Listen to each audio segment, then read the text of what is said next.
donc Jean-Luc Bertrand, c'est la première interview de la Tribune Magique en audio. Donc encore une fois précurseur de la modernité. C'est un honneur que tu me fais, Frédéric. Voilà, à chaque fois vous avez répondu présent, en fait tu as répondu présent à tous nos appels pour le truc et astuces, etc. Donc on est content que ce soit toi le premier à percuter l'interview audio. La première question, c'est toujours la même, hein. On pose toujours la même question au début, c'est qui est vraiment Jean-Luc Bertrand, d'où vient-il, et dans quelle marmite est-il tombé pour attraper le virus de la magie, comme ça. Alors, 22 01 74, Paris 12e.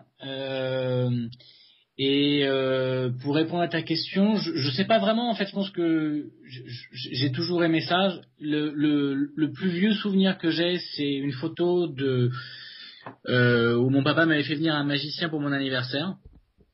Et j'ai un souvenir très très précis de ça, parce que j'avais des petits copains d'école, je devais avoir 5 ou 6 ans.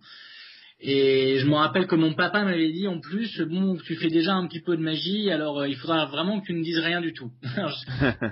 et ça, c'est au-delà de photos, au-delà de tout. Donc j'avais 5 ou 6 ans, et je me rappelle de discours de mon père dans la rue, donc c'est que je devais déjà aimer ça. Mes parents ne faisaient pas toute magie, dans ma famille il n'y avait personne, mais mes parents étaient joueurs de cartes, mais voilà, avant la mode d'aujourd'hui de poker, parce que c'était il y a 3 décennies de ça. Ouais, Et voilà, et puis ils ont toujours beaucoup aimé les spectacles, et depuis que je suis tout petit, je suis dans des coulisses. Le meilleur pote de mon père, c'était le marionnettiste du Jardin du Luxembourg, et j'ai grandi dans les coulisses du Jardin du Luxembourg. Donc voilà, s'il y a une clé, ça doit être à peu près par là, en fait. C'est de vivre dans les coulisses et d'être déjà dans le secret depuis mon enfance, en fait. Ça s'attrape comme ça souvent. Je sais pas. C'est bien. C'est un peu long comme réponse, non? Non, mais c'est bien. C'est prouve que quand on fait des close-up ou des spectacles pour les enfants d'anniversaire, on est peut-être en train de faire ça au prochain Copperfield. Non mais ça, tu sais quoi, c'est pas une connerie ce que tu dis, c'est-à-dire qu'on sait jamais à qui on a affaire. Ça, c'est vraiment une règle, on sait jamais à qui on a affaire. Et effectivement, il y a peut-être des gens qui vont, voilà, quand on fait un tour de magie à un gamin, peut-être que ce gamin, voilà, ça va devenir quelqu'un qui va, en tout cas, on va peut-être devenir une personne qui aura compté pour lui. Et ça c'est super important. Moi j'ai rencontré quelques magiciens célèbres quand j'étais gamin par hasard, qui m'ont un peu envoyé balader parce que voilà, je sais pas, ils étaient pas dans un bon jeu ou un truc comme ça, et ça m'est resté à vie. Moi j'ai vu un jour Norbert Ferré faire sa routine de balles rebond là. Ouais. Et je suis tombé amoureux des balles, quoi. Donc des fois c'est vrai, il suffit de pas grand chose, quoi. Donc faut en faire un maximum pour toucher le plus de gens possible. Après, ça dépend de toi. Enfin, est-ce que ton but c'est de toucher les gens et qu'ils deviennent magiciens? Moi, ça je m'en fous un petit peu, mais voilà, voilà, j'aime ce que je fais et j'aime en faire. Après, ça c'est ce qui moi me parle au niveau de la magie. Quand on commence à s'asseoir et commence à raconter, je sais pas, que il y a je sais pas, enfin des histoires toutes dès qu'un magicien me fait un tour et qu'il me parle pas, et que enfin voilà, je décroche tout de suite, et c'est la magie pour lui. Et voilà, le nombre de fois où j'ai vu quelqu'un me faire le bidole de Billis, là, j'ai pu c'est la carte retournée de nos milieux et tout, mais c'est c'est lourd. Ouais. C'est lourd. C'est lourd parce que les mecs font tous le même tour. Tous les débutants font tous le même tour. Donc à un moment la Billis 1, c'est la référence, hein. Je sais pas, je l'ai pas vu. C'est vrai. Moi, il y a un tour de Billis dans la Billis 1 qui s'appelle les 3 rois, je crois. Ouais, c'est ça. Putain, ça c'est. Ouais. C'est le premier tour que Arthur, que mon metteur en scène a appris. Arthur Junio, et ouais, par je sais même plus qui lui a appris, mais enfin bref, c'était pas par moi en tout cas. Et ils en rappellent encore, mais c'est un très bon tour. Mais non, mais attends, mais Billy, ça fait des super trucs. Et ce qu'il a fait en cassette, c'est super bien, et tant mieux. Et heureusement qu'il y a des gens comme lui qui étaient là. Voilà, ce qui a permis après à des gens comme moi de leur emboîter le pas. Ça, c'est certain. C'est sûr. Alors moi, je suis de près l'actualité de toutes tes créations, hein, parce que tu fais la magie qui me correspond, on va dire. Et c'est très gentil, Frédéric. Non, mais c'est vrai, c'est la magie pour le. tu dois prendre ton temps, parce qu'il n'y a pas beaucoup de nouveautés depuis un bout de temps. Si tu devais me décrire la manière, ta magie à toi, Voilà, Ouais. décris-moi ta manière à toi d'exercer la magie, de créer la magie. Comment tu vois ça? Bon, déjà, je suis pas du tout un créateur. Je suis pas un inventeur de maître de tour. J'ai pas cette faculté, j'ai pas cette intelligence. Voilà. Donc, je suis avant tout interprète de ce que j'aime, de ce que j'ai vu, de ce qui m'a influencé, de ce qui me plaît, de voilà. Par contre, ce qui est certain, c'est que je vais vraiment, vraiment, vraiment leur prendre à ma sauce et je vais me servir de la même manière qu'on va se servir d'une technique, euh, d'une levée double ou d'un top change ou n'importe quoi ou d'un faux dépôt ou enfin de tout ce que de n'importe quoi. Voilà, je vais me resservir de plein d'éléments pour refaire quelque chose. Après, plus ça va, plus le temps passe, plus ma magie elle est limitée en termes de tours. C'est-à-dire que je suis vraiment dans le stéréotype du magicien professionnel qui va faire de moins en moins de tours, mais à chaque fois sur un public différent. C'est ce qu'on disait avec David c'est ce que David disait dans ses DVD. La Ouais. différence entre le magicien pro et le magicien amateur, c'est que le magicien amateur, il va faire des tours différents à un public à chaque fois identique, c'est-à-dire son père, sa mère, son frère, sa sœur, sa femme, enfin voilà. Et le magicien pro, il va faire l'inverse. Il va faire des tours à chaque fois identiques à un public complètement différent tous les jours. Et voilà, on met juste 10 ans pour bien savoir les faire. C'est vrai, je connais bien ça. Donc voilà, moi je suis vraiment là-dedans. Et après, je peux pas te dire. Il faudrait peut-être que tu poses des questions à d'autres personnes que moi qui parleront mieux de mon boulot. Mais ouais, Non, mais moi j'ai bien compris. J'ai bien compris et c'est un peu ce que. Et est-ce que tes auditeurs auront bien compris? Ah, eh ben, ils posteront. On a une tribune libre, nous, donc ils peuvent m'envoyer des mails s'il y a des questions et je te les transmettrai et on y répondra. Je vous répondrai, c'est promis. Voilà. Si, il y a un truc, c'est le truc le plus important, et ça, c'est ce qui fait que je bosse depuis 14 ans, et que je gagne ma vie, et que voilà, et que j'ai une belle famille, et que je peux subvenir à leurs besoins grâce à la magie, parce que, mine de rien, quand même, avec un paquet de cartes, on fait le tour du monde, c'est quand même incroyable de se dire ça. C'est Et le fait magnifique. d'avoir cette chance-là, de se dire qu'avec un paquet de cartes, tu gagnes ta vie, tu fais vivre des gens, enfin, euh, voilà, c'est d'aimer ça, c'est vraiment d'aimer ça, c'est vraiment d'aimer ça. Et le côté le magicien, voilà, moi je suis à l'opposé du magicien omniprésent, prétentieux qui connaît son truc, qui veut en mettre plein la vue. Ce que j'aime, c'est lâcher, c'est casser un peu la barrière de défi des spectateurs et les mettre dans ma poche, les faire aller être dans mon côté à moi et leur faire comprendre, voilà, oubliez qu'on est là parce que je suis magicien et que je vais vous impressionner. Dites-vous juste que c'est comme un film, vous allez au cinéma et vous allez voir des effets spéciaux et ça va être super sympa. Et ces effets spéciaux vont juste vous servir à raconter une histoire, vont juste vous servir à vous transporter. Et la magie que je fais, c'est exactement ça. C'est-à-dire, je m'en sers comme accessoire pour toucher les gens. Tout à fait. Moi, c'est ce que je dis tout le temps, c'est quand j'ai fini mon numéro, je veux que le spectateur soit reposé. C'est-à-dire qu'il ait rien eu à faire. Il est parti avec moi en voyage, il est revenu, mais il a rien fait. Ah ouais, non, par contre, moi, je les implique. Hein. Ça, Impliqué, mais pas les faire. Il faut pas les. Comment te dire? J'essaye de pas leur faire toutes les 5 secondes, de leur demander d'analyser, de tester. Voilà. Il faut qu'il y ait une histoire, il faut qu'il y ait un truc. Faut pas qu'ils aient eux-mêmes à créer l'histoire dans leur tête, quoi. Il faut que Ouais. ça se passe Moi, comme une évidence, quoi. Je suis pas forcément à fond dans raconter des histoires aux gens. C'est-à-dire que je prends la reine et elle a rencontré le roi et nanana. Alors ça me. C'est ringard, ça. Non, c'est pas ringard. Ça ne me correspond pas. On peut pas juger. Enfin, moi, je peux pas juger dire que c'est un gars. Il y a des mecs qui vont le faire. Ça va très bien leur aller. Tamaris fait des trucs dans ce style-là. Copain fait des trucs dans ce style-là et ça marche très très bien et ça leur correspond. Moi, c'est pas mon personnage de raconter ce type d'histoire. Par contre, voilà, il n'y a pas d'histoire dans mes tours. J'essaye de les toucher, de les impliquer, surtout, voilà, de les impliquer surtout, et qu'ils se sentent concernés à chaque fois. Mais ça, c'est 14 ans de close-up, c'est tout est écrit sur scène où tu sais que t'as la salle qui est en face de toi, il faut les choper, il faut pas les lâcher. Voilà. Si je te demande les qualités requises pour être magicien, tu as une recette miracle à nous donner? Non. Non, parce que chacun. Chacun sa personnalité. Voilà, chacun sa personnalité. Je pense pas être je suis pas un bon magicien.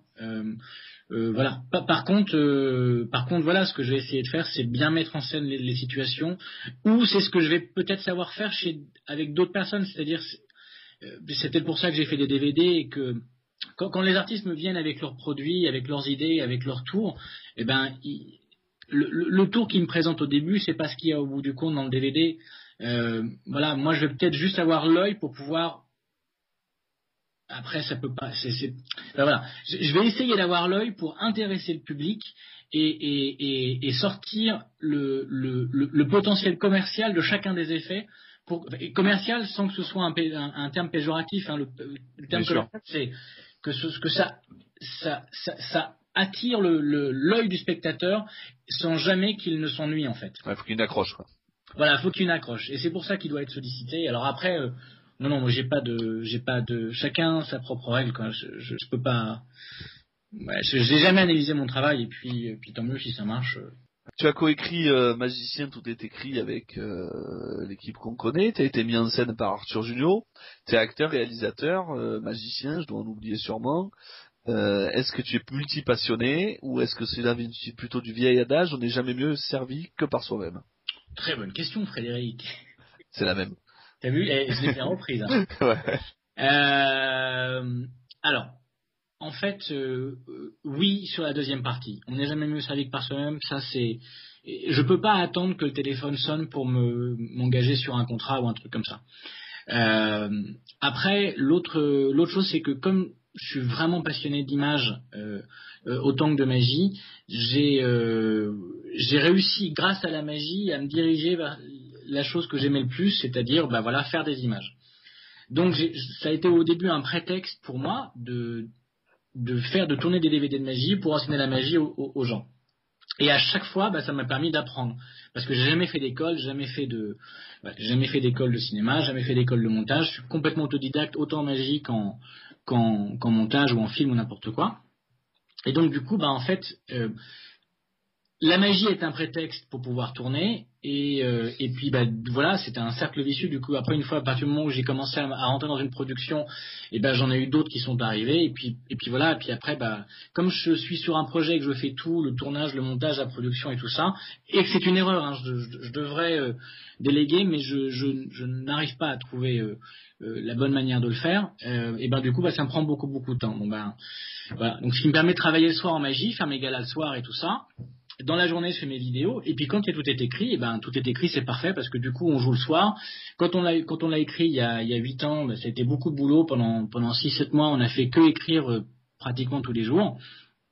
Et après, voilà, 7 mois de travail, 7 mois de travail, façon de parler, 7 mois de travail et 8 ans de seul. Bon, après, on a beaucoup bossé aussi pour l'améliorer, mais voilà, disons que c'est super compatible avec mes horaires. Alors aujourd'hui, ma quantité de travail a un peu diminué, parce que, comme j'ai une famille, et que je veux passer beaucoup de temps avec mes enfants et que je veux les rendre heureux et tout ça, ça me permet de mieux jongler, et c'est très pratique. Donc voilà. C'est bien. Je sais pas si c'était très clair comme C'est très clair. C'était très clair. Et c'est bien, il faut s'occuper de sa famille. Tu peux parler à quelqu'un qu'on voit pas en fait. Ouais, d'accord. Ouais, c'est vrai. Tu t'endors pas là? Non, c'est très intéressant. Il n'y a pas de souci. Bon, je sais pas si c'est très intéressant. Flatteur. Ouais. Non, c'est vrai. Moi, j'écoute ça comme si j'étais un auditeur libre, et c'est bien, hein. Bon. Alors, je le monterai après. Ah oui, t'as intérêt, hein. Ouais, on va monter. Mais tu sais, laisse ces petits moments je le monterai. Enfin, tu vois, ce genre de truc. Oui, bien sûr. Tu vois, ça donne peut-être. Après, c'est ton taf, hein, j'ai rien à dire. Non, mais j'avais prévu ça. J'avais prévu de laisser tu vois, par exemple, ça, je peux pas m'en empêcher. C'est-à-dire que je peux pas m'empêcher d'avoir des idées pour ce genre de truc. Mais c'est bien. Ouais. C'est bien. En plus, ça fait une espèce de, ça te fait de toi un consultant, quoi, un peu. Ça, je fais de plus en plus ça. J'ai beaucoup de magiciens maintenant qui me contactent, parce que, en fait, à une période, j'ai beaucoup de mecs qui m'ont contacté pour demander de faire de la magie. De faire de la magie. De faire preuve de magie. Ah oui. Voilà. Comme des gars, comme Duvivier, comme Dillis peuvent donner des cours de temps en temps. Et j'ai pas cette capacité, parce que j'ai rien à apprendre aux gens. J'ai vraiment rien à apprendre aux gens. Par contre, là où, depuis quelque temps, j'ai quelques élèves, entre guillemets, je travaille beaucoup au niveau de la mise en scène. C'est-à-dire que ils sont débutants ou confirmés, ou même pros. Là, depuis quelque temps, j'ai 1 ou 2 pros qui viennent me voir, et c'est très bien. Et on en revient à ce que je te disais avec les artistes dans les DVD. C'est-à-dire qu'ils me montrent leur travail, et moi, je vais réussir. Enfin, je vais faire de mon mieux, en fait, pour optimiser leur magie, pour la rendre, comme un metteur en scène, en fait. Je vais essayer de mettre en scène juste leur routine de close-up. Bien sûr. En retirant ce qui peut parfois être lion, ce qui peut parfois... Voilà, je vais juste faire un travail de metteur en scène, mais de manière individuelle, pour des artistes, pour des magiciens. Et curieusement, ça marche pas mal du tout, en fait. Mais surtout, c'est un tout. C'est-à-dire que le gars qui décide d'être magicien aujourd'hui, passer 8 heures à travailler à Hemsley, ça va être sa passion. Après, apporter quelque chose dans un tour qu'on va lui fournir clé en main et mettre sa personnalité, c'est peut-être pas vraiment son truc. Donc, des fois, d'être aidé comme ça c'est pas mal, hein. Ouais, mais surtout le problème c'est que les magiciens ont tendance à, enfin, comme c'est un travail assez ingrat, ils ont tendance à penser qu'ils se suffisent à eux-mêmes. Et tu vois, c'est comme les patineurs artistiques, quoi. Le jour où il y aura un mec intelligent qui va aller leur voir et leur dire, écoutez les mecs, vos costumes c'est pas possible. Regardez, C'est clair. regardez ce qui se fait dans la mode. Ouvrez les yeux, c'est pas possible, les gars, ils ont pas internet. Ou alors ils vivent en autarcie. C'est pas normal. C'est pas normal que les patineurs s'habillent encore pareil aujourd'hui. Ils restent avec leur code, c'est pour ça. Ouais, ben il y a un problème. Il y a un problème dans cette profession et c'est pour ça que ça ne s'ouvre pas. Et les magiciens, c'est pareil. Il y a un problème. Ils sont, voilà, ils sont enfermés sur eux-mêmes et c'est dommage. C'est vraiment dommage. Ils ont déjà lâché la queue de pie, c'est bien. Non, mais encore une fois, voilà, si c'est ton style, si c'est, non, mais tu vois, il y a Darren Brown sur scène, il est en queue de pie, et ben le mec, il fonctionne, il marche. Mais bon, voilà, il sait la porter, elle est justifiée. Voilà, encore une fois, c'est... Ouais. Non, mais si, il y a un autre truc aussi que je ne comprends pas, c'est comment ça se fait qu'aujourd'hui, à chaque fois qu'il y a quelque chose qui est présenté, il y a un nouveau tour, ça n'est que une amélioration d'un truc qui existait déjà. Les pièces chinoises avec le trou à l'intérieur, et il n'y a jamais... Alors après, moi, j'apporte rien de nouveau non plus, hein, mais je ne vois... Encore, on fait un Matrix avec des cartes. Putain, mais pourquoi on fait encore des Matrix avec des cartes? Arrêtez le Matrix, changez. Oubliez, allez vers autre chose. C'est vrai, mais c'est pareil partout, hein. Si tu écoutes de la musique aujourd'hui, c'est que des reprises de vieux morceaux samplés, etc. C'est peut-être parce que c'est le côté commercial du truc aussi. Je sais pas. Je sais pas. Ouais, mais bon, je sais pas. Je sais pas quelle radio t'écoutes. Moi, non, j'écoute pas ça, moi. Moi, Moi, j'écoute j'écoute du jazz manouche, moi. du jazz manouche. Ouais, donc, malheureusement, maintenant, c'est à part un ou deux, à part Dutronc et San Severino, on n'a pas de précurseur, médiatisé. Et ben, du Thomas, justement, le jour de mon anniversaire, quand j'avais 5 ans, il était avec moi. Il est sur la photo avec moi, avec le magicien, en fait. Ah, il aurait fait un bon magicien, je crois, lui. Je sais pas. Mais j'étais en classe avec lui, en fait. Ah ouais? Ah, Ouais, c'est une chance, ça. Bon, mais tu y passeras bah, ah non, mais mes amitiés. non, mais je l'ai pas revu depuis 30 ans, hein. Mais c'est bien pour lui en tout cas. C'est vraiment bien. Bon, après, le jazz manouche, je connais pas trop, je vous dire la vérité. Et alors, si je te demande de tous les métiers, si tu dois en garder qu'un seul. De acteur, Ouais. d'être sur scène avec tout est écrit ou c'est les trois me font vivre et me font vivre pas financièrement, me font vivre, c'est-à-dire que Vibrer. ah ouais, être sur scène, c'est Beretta pourra te le dire, mais quelques temps avant, peut-être un an ou un an et demi avant de monter sur Tout est écrit, j'avais vu au cabaret, plus grand cabaret du monde, c'était son premier passage télé, et je lui avais dit que j'aurais préféré me casser la jambe en deux plutôt que de monter sur scène. J'avais une peur panique de la scène. D'accord. Mais à un point, c'est juste inimaginable. C'est-à-dire que il y a longtemps, un des premiers spectacles que j'avais fait, dans un petit cabaret de merde, dans une région de merde, je m'étais fait un déchirement du plexus solaire 48 heures avant d'y aller, quoi. J'étais paniqué. Et en fait, aujourd'hui, je m'aperçois que quand je suis sur scène, là, on a rejoué Tout est écrit cet hiver, mais c'est le bonheur que j'éprouve est indéfinissable. Et peut-être à la dimension du track que t'as aussi. J'avais beaucoup de trac avant. Je l'ai moins parce que je connais mieux mon métier, donc je fais vachement plus attention et surtout, je suis plus préparé. Mais le track, ouais, si tu l'as pas, ça sert à rien de faire ce métier. C'est clair. Et voilà. Et après, réaliser des films, c'est énorme. Être là, avoir une équipe qui bosse avec toi dans le but de faire un film, c'est voilà. Ou même monter un projet. Il y a quelque temps, j'ai fait un spectacle où pour un client privé, voilà, j'étais engagé en tant que directeur artistique d'une opération pour faire apparaître David Guetta sur scène. Ouais. Et voilà, c'était 4 mois de boulot, on a monté ça. Il y avait justement, on avait Beretta qui était avec nous, Yves Doumergue et d'autres personnes. Et voilà, et être là et gérer ça, ça me rend heureux. J'aime monter, j'aime créer. Donc il y a rien, je ne pourrais, voilà, je fais ce que j'aime. Tu les gardes tous. Ah oui, et puis même, et après, quand je prends un paquet de cartes et que je vais faire de la magie à un épicier, voilà, quand je suis, je sais pas, en gala quelque part, perdu dans une petite ville en Italie, et que je me retrouve au coin d'une station essence et je fais de la magie, il y a un mec qui est au courant de rien, mais qui va vivre un moment et que je sais que ça va être cool pour lui, bah, je suis heureux. Donc voilà. T'es un artiste alors? Écoute. Ah, si tu ressens ça, t'es un artiste. Ouais, mais je ne sais pas. Justement, en parlant de J'ai fait télé. la comptabilité toute la matinée, je peux te dire que ça c'est pas mon truc. Hein. En parlant de télé, justement, on t'a vu sur différentes chaînes télé, hein. À chaque fois, ça fait une belle promotion pour la magie. Mais à part, tu vois, il y a Beretta, là, en ce moment, avec Dorothée. Il y a le Grand Cabaret, on peut les compter sur les doigts, quoi, sur une seule main. Ouais, Donc, mais attends, regarde, oui. non mais ça c'est vachement augmenté. Regarde, avant tout est écrit, il y a 8 ans, il n'y avait pas un spectacle de magie à Paris. Enfin, il y avait le double fond, mais il n'y en avait pas avant du tout. Il y a le double fond ici, il y avait Métamorphosis, mais il n'y avait pas aujourd'hui. Aujourd'hui, il y a une catégorie magie dans le Pariscope. Enfin, Moi, je parle à la télévision. Oui. Ah, pardon, excuse-moi. Ah oui, à la télévision, moi, je pense, je vous laisse, d'après toi, qu'est-ce qui manque à la magie pour avoir sa place dans le paysage audiovisuel aujourd'hui? Ah, ben, il manque il manque un public, en fait.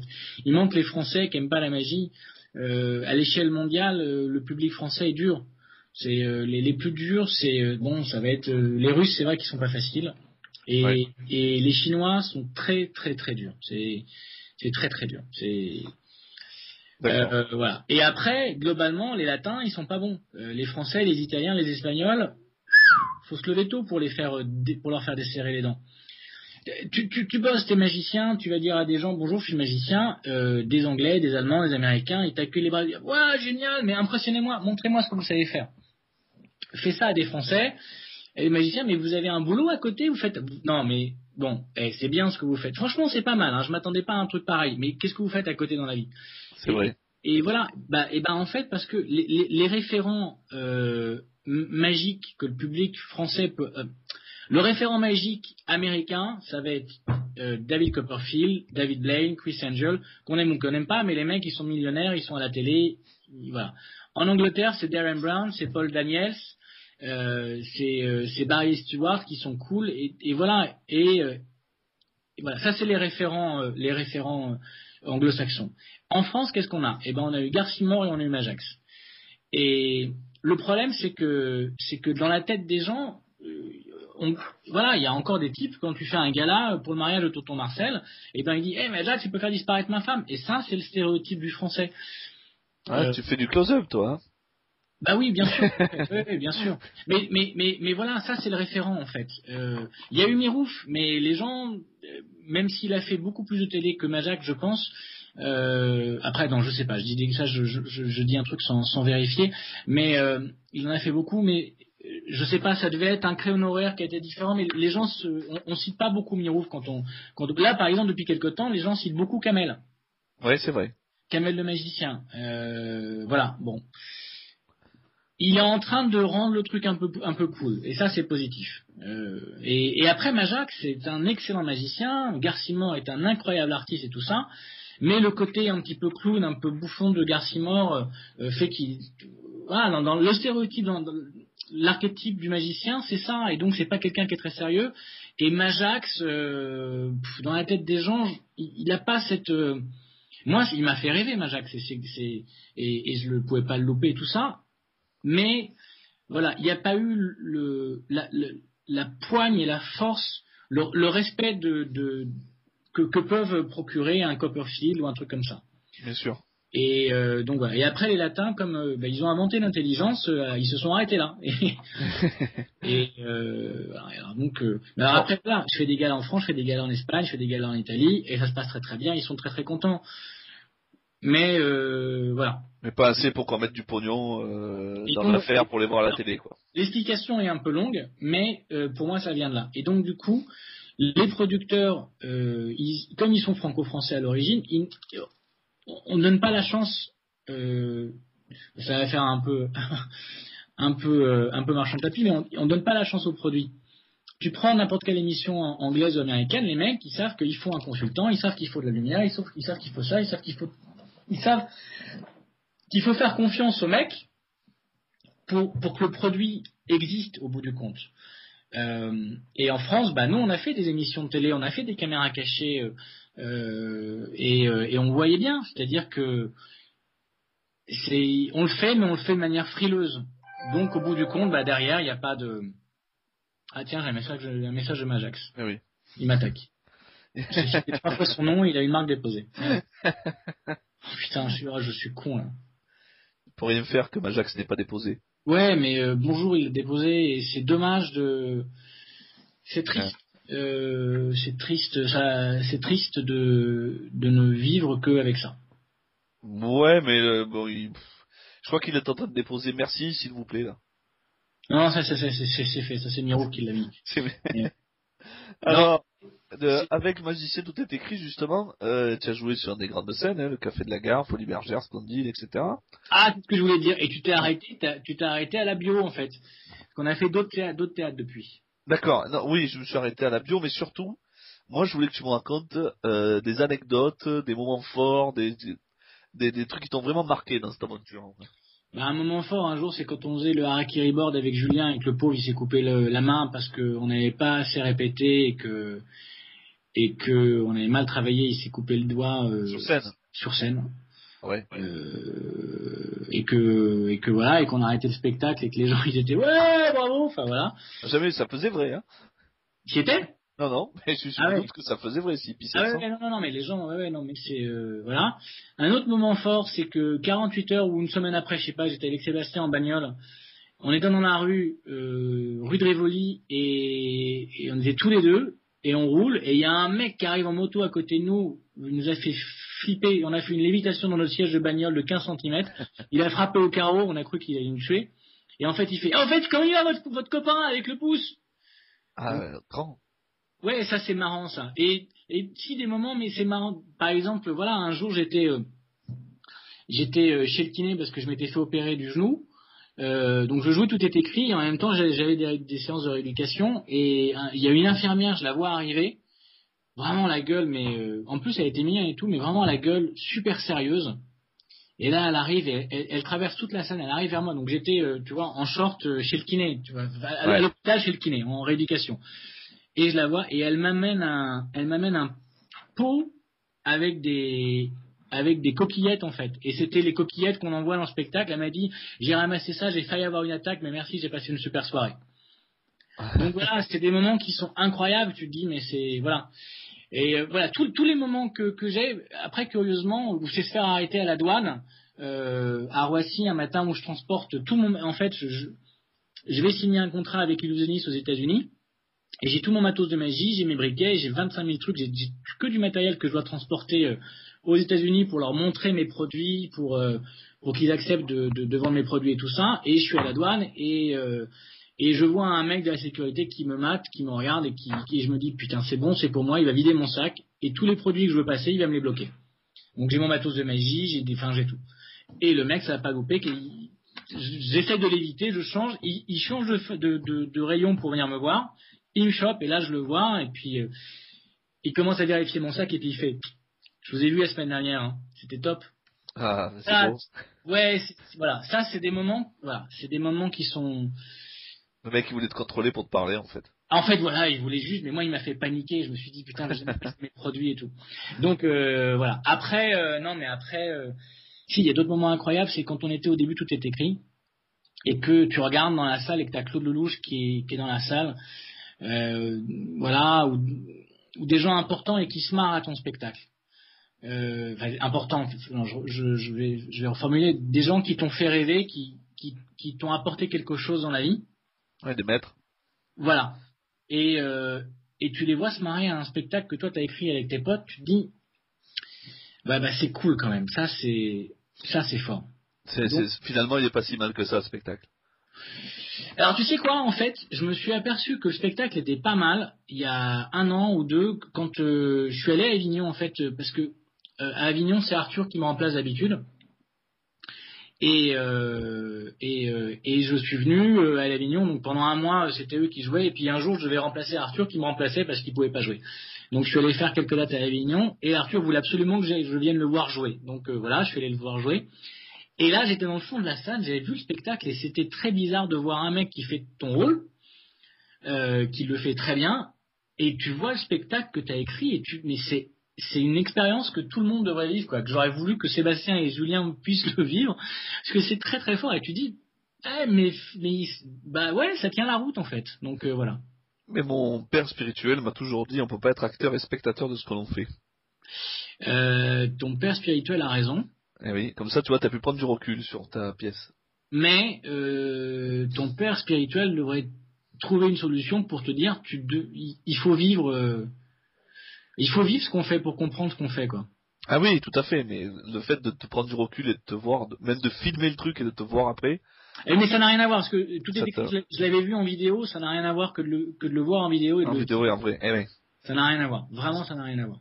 Une actu, est-ce qu'il y a une actu pour Jean-Luc Bertrand, si on veut voir Jean-Luc Bertrand aujourd'hui, dans la semaine, là, ou dans les mois à venir, un scoop, je sais pas, vas-y. Tous les matins au café, je bois mon petit café avant d'aller à mon bureau. Ah, le nom du café, parce que sinon... Donc voilà, de 8h30 à 9h, je suis au Troquet, à peu près en bas de chez moi. Donc voilà, après pour ceux qui veulent vraiment qu'insiste, ils ont qu'à trouver l'adresse, ils se démerderont. Si, il y a un petit... Alors, si, je peux te dire, alors le truc le plus important, c'est que... 2 fois. Et voilà. D'accord, c'est pas... Ça va, mais c'est secret, alors. Non, non, je peux te le répéter si tu veux. Alors... Ouais. Voilà. D'accord. Bon, mais alors, c'est un scoop pour toi quand même. On se retrouve là-bas alors. Non, en fait, pour être sérieux, j'ai 2 actus qui sont sympas. Ouais. Mais pas finalisées. 3. On va dire 3 actus qui sont sympas. Il y en a une magique avec un DVD ou quelque chose qui va... Il y en a une magique avec un DVD. Ouais. Il y en a une avec une caméra aussi qui est pas mal du tout. Et il y en a une 3e qui est cynique, mais tout ça c'est pas prêt. Et ça va prendre du temps. Mais je te propose, Fred, tu m'appelles dans 1 mois. Et on a l'exclusivité. Et j'espère, il faut de toute façon que je puisse finir l'un de ces 3 trucs pour pouvoir faire les autres. Donc voilà. Donc pas du mois prochain, du mois d'après, on aura l'exclusivité alors. Tu nous diras si c'est fini, hein. Ouais, non, mais je pense que dans 1 mois ça devrait être bon. Ça devrait être fini. Il faut un DVD que tout le monde s'arrache. Il y a longtemps qu'on n'en a pas eu des DVD. Eh ben écoute, le problème c'est que le DVD, il y a trop de gens qui comprennent pas que c'est du travail et qui comprennent pas qu'il y a des mecs qui vont mettre des mois de boulot et de l'argent et qui vont tout simplement aller voir leurs potes ou le télécharger, et on pourra pas faire comprendre ça aux gens. Et tant que les magiciens comprendront pas qu'il faut pas faire ça, les DVD il y en aura de moins en moins. Alors peut-être que le support a changé aussi et que il faut faire des DVD, quoi. Il faut les faire télécharger. Non, mais même si tu le télécharges, le problème c'est que de faire du téléchargement, ça rend le crime encore plus facile. Et le problème c'est que tant que les magiciens ne comprendront pas qu'il faut pas copier les DVD de leurs potes et qu'il faut acheter le travail qui a été fait, les créateurs magiques ne pourront pas fonctionner. Et merci Fred, c'était très sympa. Et t'as vu, je le fais bien. Hein. Ouais, c'est bien parce que ça fait naturel. Ça fait naturel, ouais. C'était juste 5 fois que c'était une demi-heure qu'on se parlait en plus. Bon, mais vous n'avez pas entendu ce qu'on s'est dit, les gars. Bon, et puis si jamais tu leur dis bien, je vais leur dire directement à tes auditeurs, si jamais vous avez des questions, vous m'envoyez un petit message, aussi bien sur ma page Facebook Voilà, vous tapez Jean-Luc Bertrand. Il faut faire quoi? Jean-Luc Bertrand magicien, c'est ça? Ouais, Jean-Luc Bertrand Magie et Facebook.